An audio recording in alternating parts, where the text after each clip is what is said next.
వీర్య కణాల పరీక్ష అనేది ఎలా చేస్తాం? సో, మగవాళ్ళకి సంతానలేమి సమస్య ఉంది అని మా దగ్గరకొచ్చినప్పుడు ఫస్ట్ చేసే టెస్ట్ వీర్య కణాల పరీక్ష. సో, ఈ వీర్య కణాల పరీక్ష ఎలా చేస్తారు అనే దాని గురించి డిస్కస్ చేద్దాం. నా పేరు doctor Suma, consultant 49 fertility centre Vijayawada.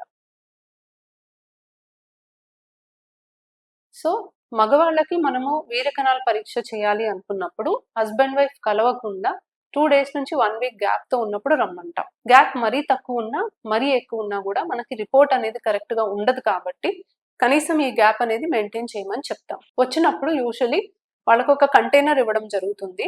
ఆ కంటైనర్‌లో వాళ్ళు పూర్తిగా శాంపిల్ కలెక్ట్ చేసి, హాస్పిటల్ ప్రెమిసెస్‌లోనే కలెక్ట్ చేసి, వాళ్ళు కలెక్ట్ చేసిన వెంటనే మాకు హ్యాండ్ ఓవర్ చేయమని చెప్తాం. సో, ఆ కంటైనర్‌ని నీట్‌గా లేబుల్ చేసి, ఎటువంటి మిస్ మ్యాచ్ అవ్వకుండా వాళ్ళకి హ్యాండ్ ఓవర్ చేసి ప్రాపర్ ఇన్‌స్ట్రక్షన్స్ ఇస్తాము. మొత్తం శాంపిల్ పూర్తిగా వాళ్ళు కలెక్ట్ చేయాలి. ఏమాత్రం శాంపిల్ మిస్ అయినా కూడా వాళ్ళు ఇన్ఫార్మ్ ముందే చేయాలి. ఎందుకంటే ఫస్ట్ పార్ట్ ఆఫ్ ద శాంపిల్‌లోనే మాక్సిమం స్పెర్మ్స్ ఉంటాయి. అది గనక మిస్ అయ్యి సెకండ్ పార్ట్ ఆఫ్ ద శాంపిలే ఇస్తే రిపోర్టింగ్ కరెక్ట్‌గా జరగదు. సో, పూర్తి శాంపిల్ ఆ కంటైనర్‌లోకి కలెక్ట్ చేసి వాళ్ళు హ్యాండ్ ఓవర్ చేయాలి. సో, ఈ శాంపిల్‌ని చూసి ఫస్ట్ చూడడానికి కొన్ని క్యారెక్టరిస్టిక్స్ అనేవి నోట్ చేస్తాం. సో, ఎంత వాల్యూమ్ వచ్చింది, కలర్ ఎలా ఉంది, దాని కన్సిస్టెన్సీ ఎలా ఉంది, ఇలా కొన్ని పారామీటర్స్ అనేవి నోట్ చేసుకున్న తర్వాత అది పూర్తిగా లిక్విఫై అవ్వాలి. అంటే అది లిక్విడ్ లాగా మారిన తర్వాత ఒక డ్రాప్ తీసి మైక్రోస్కోప్ కింద వేసి మనం చూసుకొని దాన్ని బట్టి రిపోర్ట్ ఇస్తాం. సో, మైక్రోస్కోప్ కింద చూసినప్పుడు మనం స్పెర్మ్స్‌లో మెయిన్‌గా 3 పారామీటర్స్ చూస్తాం. సో, 3 అంశాలు ఏంటంటే మొదటిది కౌంట్. సో, ఎన్ని స్పెర్మ్స్ ఉన్నాయి, మనకిచ్చిన శాంపిల్‌లో ఎన్ని స్పెర్మ్స్ ఉన్నాయి, ఒక ఎంఎల్‌లో ఎన్ని స్పెర్మ్స్ ఉన్నాయి అనేది లెక్క పెట్టుకుంటాం. సో, నార్మల్‌గా WHO గైడ్‌లైన్స్ ప్రకారం కనీసం 16 మిలియన్ స్పెర్మ్స్ పర్ ఎంఎల్ ఉండాలి. సో, దానికన్నా తక్కువ ఉంటే తక్కువ ఉన్నట్టుగా రిపోర్ట్ ఇస్తాం.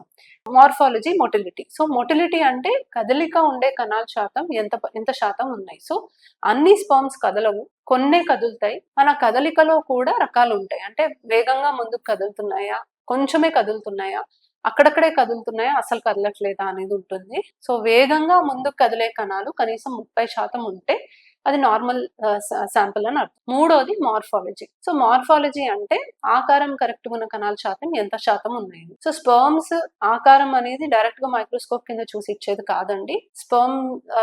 స్పెర్మ్స్ అంటే సెమెన్ శాంపిల్‌ని మనం ఒక స్లైడ్ మీద స్టెయిన్ చేసి ఫిక్స్ చేసి అప్పుడు దాన్ని చూడాలి. సో, స్టెయినింగ్ అండ్ ఫిక్సింగ్ అయిన తర్వాత ఎన్ని స్పెర్మ్స్ కరెక్ట్ ఆకారంలో ఉన్నాయి. సో, స్పెర్మ్‌కి హెడ్, నెక్, టెయిల్ రీజియన్స్ అని ఉంటాయి. ప్రతి ఒక్క పార్ట్‌ని నీట్‌గా మనము కరెక్ట్‌గా ఎగ్జామిన్ చేసి ఎంత పర్సెంటేజ్ స్పెర్మ్స్ నార్మల్ ఫార్మ్స్ ఉన్నాయనేది మనం రిపోర్ట్ ఇస్తాం. So, count, motility, morphology 16 million per ML, 30% progressive motility and 4% normal morphology దాటి ఉంటే WHO స్టాండర్డ్స్ ప్రకారం అది ఒక నార్మల్ శాంపిల్. వీటిలో ఏది తేడా ఉన్నా కూడా దాన్ని మనం రిపోర్ట్ ఇవ్వడం జరుగుతుంది. సో, వీర్య కణాల పరీక్ష చేసినప్పుడు అన్ని పారామీటర్స్ నార్మల్ ఉంటే దాదాపుగా మగవాళ్ళలో ఇంకా ఎటువంటి ఇన్వెస్టిగేషన్స్ అవసరం పడదు.